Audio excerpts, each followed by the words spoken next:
Hello दोस्तों, CJP classes institute में आपका स्वागत है। दोस्तों, आज हम लोग पर्यावरण के बारे में पढ़ेंगे। 7th क्लास का पर्यावरण।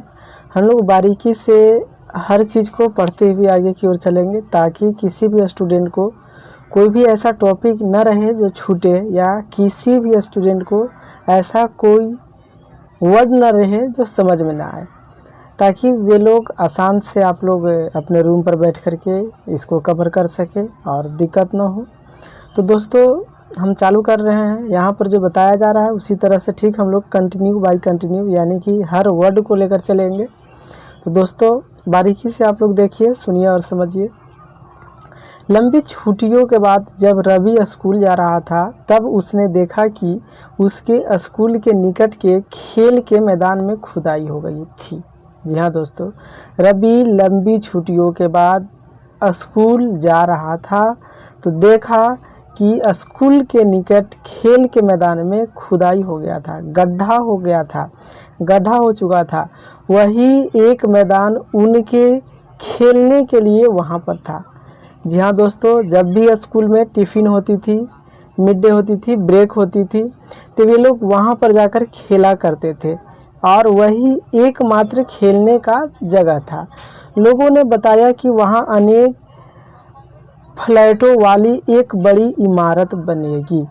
जब रवि को समझ में आया कि मुलायम घास, गेंदे के फूल एवं तितलियों वाला विशाल मैदान अब हमेशा के लिए नष्ट हो चुका है, तो उसकी आंखों से आंसू छलकने लगे। जी हाँ दोस्तों, रवि को बताया गया कि यहाँ पर एक बड़ी इमारत बनने वाली है, एक बड़ी फ्लैट बनने वाली है। तो रवि अपने पर्यावरण को सोच करके रोने लगा। वह सोचने लगा कि अब मुलायम घास नहीं रहेंगे, गेंदे के फूल नहीं रहेगी और तितलियों वाला वो विशाल मैदान अब हमेशा के लिए खत्म हो जाएगा। उसकी आंखों से आंसू छलकने लगे। जब रवि को ये मालूम चला कि वहाँ पर फ्लैट बनने वाला है, तो रवि के आंखों से आंसू आ गया और रवि रोने लगा। उसने यह बात अपने सहपाठियों को बताई। सुबह की सभा में प्रधानाचार्य ने भी बहुत उदासी से कहा, देखो कैसे हमारा पर्यावरण बदल रहा है। जी हाँ दोस्तों, जब रवि को ये बात मालूम हुई तो वह अपने सहपाठियों को बताया, और सुबह जैसे ही क्लास हुई तो उसके प्रधानाचार्य ने उदास होकर बोले कि बच्चों देखिए कैसे हमारा पर्यावरण बदल रहा है। कक्षा में पहुंचकर रवि ने अपने शिक्षक से पूछा, पर्यावरण क्या है? दोस्तों, अब हम लोगों का चैप्टर चल रहा है, बारीकी से सुनिएगा, बहुत ध्यान से सुनिए। कक्षा में पहुंचकर रवि ने अपने शिक्षक से पूछा, पर्यावरण क्या है? जो कुछ भी आप अपने आसपास में देखते हो पर्यावरण है। जी हाँ दोस्तों, पर्यावरण है क्या? पर्यावरण के बारे में रवि सवाल पूछा अपने शिक्षक से, टीचर से, गुरुजन से। तो उनके गुरुजन ने बताया कि जो कुछ भी हम अपने आसपास देखते हैं वही पर्यावरण है। दोस्तों, हमें आसपास जितना भी चीज़ दिखाई देता है, घर, पेड़ पौधे, पहाड़, समुद्र, ठीक है, नली, तालाब, ये सारे के सारे पर्यावरण है। तो पर्यावरण का डिफिनेशन आपको मालूम चल गया होगा दोस्तों। पर्यावरण का सही डिफिनेशन है जो कुछ भी हम आसपास में देखते हैं वही पर्यावरण है। पर्यावरण समझ में आ गया? जो कुछ भी हम आसपास में देखते हैं वही पर्यावरण है। अब रवि कहने लगा, इसका अर्थ है स्कूल, भवन, मेज, कक्षा में रखी कुर्सियाँ, यहाँ तक कि खुला मैदान, सड़क, कूड़ा करकट, मेरे दोस्त, ये सभी हमारे पर्यावरण के अंग हैं।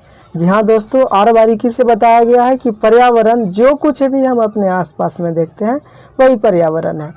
जैसे जो कुछ भी आप ले सकते हैं। रवि ने यहाँ पर उदाहरण बताया स्कूल का भवन, मेज, कक्षा में रखी हुई कुर्सियाँ, यहाँ तक कि खुला हुआ मैदान, सड़क, कूड़ा करकट, मेरे दोस्त और ये सभी हमारे पर्यावरण के अंग हैं। जी हाँ दोस्तों, हमें जो कोई भी आसपास दिखाई देता है वही मेरा पर्यावरण है। हाँ, शिक्षक ने बताया कि हाँ, लेकिन जरा रुको, कुछ वस्तुओं का निर्माण प्रकृति ने किया है। जी हाँ दोस्तों, पर्यावरण के कुछ ऐसे पार्ट्स हैं, कुछ ऐसे अंग हैं जिनका निर्माण प्रकृति के द्वारा किया गया है और किसी का निर्माण मानव निर्मित है। यानी कि कोई प्रकृति के द्वारा बनाए गए हैं तो कोई मानव निर्मित है, इंसान के द्वारा बनाए गए हैं। शिक्षक बताते हैं, रुको, कुछ वस्तुएं प्राकृतिक के दिए हुए हैं, प्राकृतिक के हैं, जैसे पर्वत, नदियाँ, पेड़, प्राणी इत्यादि। जी हाँ दोस्तों, प्रकृति के बनाए हुए कौन कौन से पर्यावरण के चीज़ हैं, वस्तु हैं, तो वे हैं पर्वत, नदियाँ, पेड़, प्राणी इत्यादि। जबकि अन्य का निर्माण मानव ने किया है। जी हाँ दोस्तों, ऐसे बहुत सारे वस्तु हैं, चीज़ हैं, पदार्थ हैं जिनका निर्माण मनुष्य के द्वारा किया गया है, जैसे सड़क, कार, कपड़े, किताब आदि। जी हाँ दोस्तों, ऐसे बहुत सारे पदार्थ हैं जिनका निर्माण मानवों के द्वारा किया गया है, जिनमें सड़क हो गए, कार हो गए, कपड़े हो गए, किताब हो गए और ढेर सारी वस्तुएं। अब दो छात्र मिलकर कार्य कीजिए।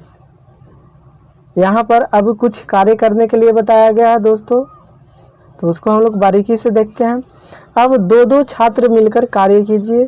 अपने निकट बैठे सहपाठी के साथ मिलकर प्रकृति एवं मानव द्वारा निर्मित वस्तुओं को सूची बनाएं। जी हाँ दोस्तों, आप लोग अपने आसपास में जितने भी मानव निर्मित और प्राकृतिक चीज़ें हैं उसका सूची बनाइए और फटाफट अपने कॉपी पर लिखिए और उनके बारे में बारीकी से जानिए। रवि, परमजीत, जेसी, मुस्तफ़ा, आशा सभी यह सूची बनाने के लिए उत्सुक थे। इकबाल ने पूछा, हमारा पर्यावरण क्यों बदल रहा है? जी हाँ दोस्तों, इकबाल का सवाल क्या था? हमारा पर्यावरण क्यों बदल रहा है? शिक्षक ने उत्तर दिया, ऐसा हमारी ज़रूरतों के कारण होता है। जी हाँ दोस्तों, हमारे ज़रूरतें इतना बढ़ गई है जिसके कारण हम लोग पर्यावरण को बिना समझे हुए पर्यावरण की कटाई कर रहे हैं, जिससे हमारा पर्यावरण बदल रहा है। ये दिन प्रतिदिन बढ़ती रहती है। जी हाँ दोस्तों, पर्यावरण का कटाई, पर्यावरण का बदलना दिनों दिन बढ़ रहा है, कम नहीं हो रहा है, बढ़ रहा है। तो यह है पर्यावरण परिवर्तन हो रहा है इस तरह से। अब कुछ यहाँ पर हम लोगों का सूची दिया हुआ है, उसको हम लोग बारीकी से देखते हैं दोस्तों। थोड़ा जानते हैं पर्यावरण के बारे में, थोड़ा सा यहाँ पर बताया गया है, आप लोग इसको बारीकी से देखिए। पर्यावरण हमारे जीवन का मूल आधार है। जी हाँ दोस्तों, पर्यावरण हमारे जीवन का मूल आधार है। यह हमें सांस लेने के लिए हवा, पीने के लिए पानी, खाने के लिए भोजन एवं रहने के लिए भूमि प्रदान करता है। जी हाँ दोस्तों, पर्यावरण हमारे लिए बहुत ज़्यादा इम्पोर्टेंट है। हमें हर तरह का सुविधा पर्यावरण से ही मिलती है। पर्यावरण के बिना हमारा जीवन अधूरा है। पर्यावरण से हमें जीने के लिए, सांस लेने के लिए हवा मिल जाती है, पीने के लिए पानी मिल जाती है और खाने के लिए भोजन तथा रहने के लिए घर मिल जाती है। तो दोस्तों, पर्यावरण हमारे लिए बहुत ही ज़्यादा महत्वपूर्ण है। दोस्तों, मानव इस प्राकृतिक पर्यावरण में कैसे परिवर्तन करता है? जी हाँ दोस्तों, मानव जो है इस प्राकृतिक को कैसे बिगाड़ रहा है, इसके बारे में हम लोग जानते हैं। मानव इस प्राकृतिक पर्यावरण को कैसे बिगाड़ रहा है, इसी के बारे में हम लोग थोड़ा सा समझ लेते हैं। यहाँ पर दिया भी हुआ है, कार का धुआं वायु को प्रदूषित करता है। जी हाँ दोस्तों, कार से जो धुआं निकलता है वह हमारे पर्यावरण को प्रदूषित करता है, हमें सांस लेने में दिक्कत होती है, इतना प्रदूषित कर देता है। अब दोस्तों, पानी को पात्र में एकत्रित किया जाता है। पानी को दोस्तों हम लोग एक जगह एकत्रित कर लेते हैं, जिसके कारण भी पानी खराब हो जाती है और वो उससे हमारा पर्यावरण प्रदूषित हो जाता है। ठीक है, इसके बाद है भोजन को बर्तनों में परोसा जाता है और भूमि पर कारखानों का निर्माण करना। जी हाँ दोस्तों, भूमि पर हम लोग कारखानों का निर्माण कर रहे हैं, जिससे मेरा पर्यावरण प्रदूषित हो रहा है। जैसे ही हम लोग भूमि पर कारखाने को डालते हैं, लगाते हैं, तो उससे धुआं निकलती है, बहुत सारे खराब वस्तु निकलती है जो हमारे नदी, गंगा नदी वगैरह में जाकर के मिल जाती है, समुद्र में मिल जाती है, जिससे पानी भी बर्बाद हो जाता है, पानी भी खराब हो जाता है और धुआं निकलता है, उससे मेरा पर्यावरण भी दूषित हो जाता है। तो इस तरह से मेरा पर्यावरण दोस्तों बदल रहा है। अब हम लोग नेक्स्ट देखते हैं दोस्तों, इस तरह से मेरा पर्यावरण बदल रहा है। अब आप इससे आगे और जानिएगा, तब तक दोस्तों आप इस वीडियो को लाइक करें, सब्सक्राइब करें और शेयर करें, और मैं आपके लिए इसी तरह से बहुत अच्छे महत्वपूर्ण वीडियो लेकर आता रहूँगा।